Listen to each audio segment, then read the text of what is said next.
ಎಲ್ಲರಿಗೂ ನಮಸ್ಕಾರ. ಮತ್ತೊಂದು ವಿಡಿಯೋಗೆ ಸ್ವಾಗತ. ನಾನು ನಿಮ್ಮ ಡಾರ್ಲಿಂಗ್ ದನು. ಈ ಅಪ್ಡೇಟ್ಗಳು 4 ಅಪ್ಡೇಟ್ ಇದೆ ಈ ಸೀಸನ್ ಬಗ್ಗೆ.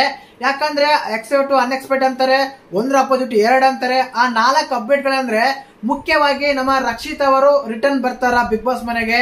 ಇನ್ನೊಂದು ಕ್ಯಾಪ್ಟನ್ನೇ ಇರಲ್ಲಂತೆ. ಯಾಕೆ? 3 ವಾರಗಳ ಕಾಲ ಕ್ಯಾಪ್ಟನ್ ಇರಲ್ಲಂತೆ. ಯಾಕೆ? ವೈಲ್ಡ್ ಕಾರ್ಡ್ ಎಂಟ್ರಿ ಯಾವಾಗ ಬರ್ತಾರೆ? ಲಾಸ್ಟ್ ಸೀಸನ್ 10 ಸೀಸನ್ ನೋಡ್ಕೊಂಡ್ ಬಂದ್ರೆ ಈ ಸೀಸನ್ ಬೇಗ ಬರ್ತಾರೆ. ಯಾವಾಗ ಬರ್ತಾರೆ?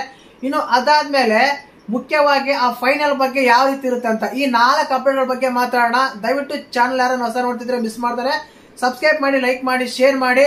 ಮುಖ್ಯವಾಗಿ ರಕ್ಷಿತ್ ಅವ್ರ ಬಗ್ಗೆ ಮಾತಾಡೋಣ. ಲಾಂಗ್ ತಗೊಂಡಲ್ಲ, ಬೇಗನೆ ಮುಗಿಸ್ತೀನಿ ವಿಡಿಯೋ.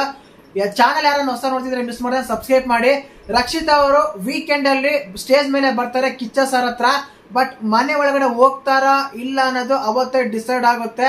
ಎಲಿಮಿನೇಟ್ ಅಂತ ಹೊರಗಡೆ ಕಳಿಸಿದ್ದಾರೆ. ಅದಾದ್ಮೇಲೆ ಮನೆಗೆ ಮತ್ತೆ ಕರ್ಕೊಂಡ್ ಬರ್ಬೋದು ಅಂತ ರೂಮರ್ಸ್ ಇದೆ, ಅಪ್ಡೇಟ್ ಇದೆ.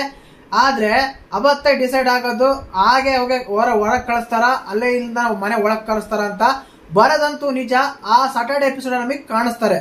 2ನೇ ಬಂದ್ಬಿಟ್ಟು ಕ್ಯಾಪ್ಟನ್. ಹೌದು, 3 ವಾರಗಳ ಕಾಲ ಕ್ಯಾಪ್ಟನ್ ಇರಲ್ಲ. ಮುಖ್ಯವಾಗಿ ನಿನ್ನೆ ಎಪಿಸೋಡ್ ಅಲ್ಲಿ ಬಿಗ್ ಬಾಸ್ ಅನೌನ್ಸ್ಮೆಂಟ್ ಮಾಡಿದ್ರು. ಕಾರಣ ಏನಂದ್ರೆ ಜೋಡಿ ಒಂಟಿ ಅಂತ ಒಂದು ಟಾಸ್ಕ್ ಇದೆ ಅಲ್ವಾ, ಆ ಟಾಸ್ಕ್ 3 ವಾರಗಳ ಮಾತ್ರ ಇರುತ್ತೆ. 3 ವಾರದಲ್ಲಿ ಟಾಸ್ಕ್ ಗಳೆಲ್ಲ ಕೊಡ್ತಾರೆ, ಸರಣಿ ಟಾಸ್ಕ್ ಗಳೆಲ್ಲ ಕೊಡ್ತಾರೆ. ಅವಾಗ ಜೋಡಿಗಳಿಗೆ ಒಂಟಿಗಳಿಗೆ ಒಂದು ಫೈನಲ್ ಇರ್ತಾರೆ. ಅದರಲ್ಲಿ ಯಾರಾದ್ರೂ ಗೆಲ್ತಾರೋ ಅವರು ಡೈರೆಕ್ಟ್ ಆಗಿ ಹೋಗಿ ಫೈನಲ್ ಅಲ್ಲಿ ಇರ್ತಾರೆ.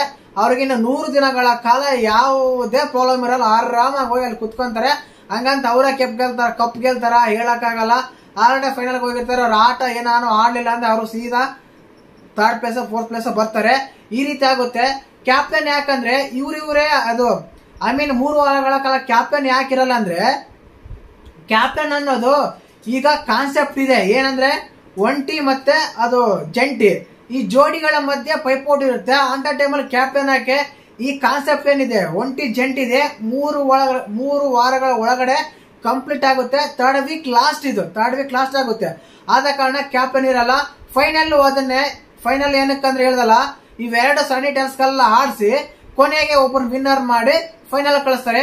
ಇನ್ನೊಂದೇನಂದ್ರೆ ಅಪ್ಡೇಟ್, ವೈಲ್ಡ್ ಕಾರ್ಡ್ ಎಂಟ್ರಿ 3ನೇ ವಾರದಲ್ಲೇ ಬರೋ ಸಾಧ್ಯತೆ ಇದೆ. ಯಾಕಂದ್ರೆ 3 ವಾರಗಳಲ್ಲಿ ಎಲಿಮಿನೇಟ್ ಒಂದೊಂದ್ಸಲ ಜೋಡಿ ಆಗ್ಬೋದು, ಜೋಡಿ ಎಲಿಮಿನೇಟ್ ಆಗ್ಬೋದು, ಜೋಡಿ ಇರ್ಬೋದು, ಹೇಳಕ್ಕಾಗಲ್ಲ, ಒಂಟಿ ಆಗ್ಬೋದು. ಸಖತ್ತಾಗಿ ಟ್ವಿಸ್ಟ್ ಅಂಡ್ ಟರ್ನ್ಸ್ ಇದೆ. ಬಟ್ ಒಳ್ಳೆ ಗೇಮ್ ಅಂದ್ರೆ 3 ವಾರಗಳ ನಂತರ ನಿಜವಾದ ಗೇಮ್ ಸ್ಟಾರ್ಟ್ ಆಗೋದು. ಅಲ್ಲಿವರೆಗೆ 3rd ವೀಕ್ ವರೆಗೂ ನಾವೇ ಸುಮ್ನೆ ಇದೇ ಆಗ್ತಾ ಇರುತ್ತೆ ಅನ್ಸುತ್ತೆ. ಯಾಕಂದ್ರೆ 3 ವಾರಗಳಲ್ಲಿ 2 ಜೋಡಿನ ಕಳಿಸ್ತಾರ, ಡೌಟ್ ಹೇಳಕ್ಕಾಗಲ್ಲ. ಯಾಕಂದ್ರೆ ಈಗ ಜೋಡಿ ಯಾವ ರೀತಿ ಇದೆ ಅಂದ್ರೆ, ಅಮಿತ್, ಕರಿಬಸಪ್ಪ, ಡಾಕ್ ಸತೀಶ್, ಚಂದ್ರಪ್ರಭಾ ಇವರೆಲ್ಲ ಇದಾರೆ. ಇವರಿಗೆಲ್ಲ ಪ್ರಾಬ್ಲಮ್ ಆಗುತ್ತೆ ಅನ್ಸುತ್ತೆ. ಬಟ್ ಸ್ಪಂದನ ಸೋಮಣ್ಣಗೂ ಪ್ರಾಬ್ಲಮ್ ಆಗ್ಬೋದು. ಯಾಕಂದ್ರೆ ಮಾಲು ನಿಂಬಾಳ್ ಅವರು ಇದಾರೆ, ಅವ್ರಿಗೆ ಓಟ್ ಹಾಕ್ಬೇಕಲ್ಲ. ಇಲ್ಲಿ ಓಟ್ ಹಾಕ್ಬೋದ್ರೆ ಜೋಡಿಗೆ ಓಟ್ ಹಾಕ್ಬೇಕು, ಒಬ್ರಿಗೆ ಓಟ್ ಹಾಕಲ್ಲ. ಆ ರೀತಿ ಇರುತ್ತೆ. ಜೋಡಿ ಹೋಗ್ತಾರೆ, ಗುಂಪು ಹೋಗ್ತಾರೆ, ಒಂಟಿ ಹೋಗ್ತಾರೆ ಅಂತ ಇದನ್ಸುತ್ತೆ. ಇವತ್ತಿನ 4 ಅಪ್ಡೇಟ್ ಇವಾಗಿತ್ತು. ಹೇಳಿದಾರೆ ರಕ್ಷಿತ್ ಅವರು ಮತ್ತೆ ವಾಪಸ್ ಬರ್ತಾರೆ. 3 ವಾರಗಳ ಕ್ಯಾಪ್ಟನ್ ಇರಲ್ಲ. 3ನೇ ವಾರ ಫೈನಲ್ ಏನಂದ್ರೆ ಇಬ್ರು ಫೈನಲ್ ಆಡ್ತಾರೆ. ಯಾರಾದ್ರೂ ಒಬ್ರು ಫೈನಲ್ ಹೋಗ್ತಾರೆ, ಅವರು ಸೀಸನ್ ಲಾಸ್ಟ್ ವರೆಗೂ ಫೈನಲ್ ಆಗಿ ಇದ್ದೇ ಇರ್ತಾರೆ. 4ನೇ ಬಂದ್ಬಿಟ್ಟು ವೈಲ್ಡ್ ಕಾರ್ಡ್ ಎಂಟ್ರಿ 3ನೇ ವಾರದಲ್ಲೇ ಕಾಲಿಡೋ ಚಾನ್ಸಸ್ ತುಂಬಾನೇ ಇದೆ, ಬರ್ತಾರೆ ಅಂತ ಅನಿಸ್ತಾ ಇದೆ. ಇದಾಗಿತ್ತು ಇವತ್ತು 4 ಅಪ್ಡೇಟ್ಸ್ಗಳು. ದಯವಿಟ್ಟು ಇಂಥ ಅಪ್ಡೇಟ್ಗಳಾಗ ಬೇಕಂದ್ರೆ ಚಾನಲ್ನ ಸಬ್ಸ್ಕ್ರೈಬ್ ಮಾಡಿ, ಲೈಕ್ ಮಾಡಿ, ಶೇರ್ ಮಾಡಿ. ಜೈ ಹಿಂದ್, ಜೈ ಕರ್ನಾಟಕ ಮಾತೆ.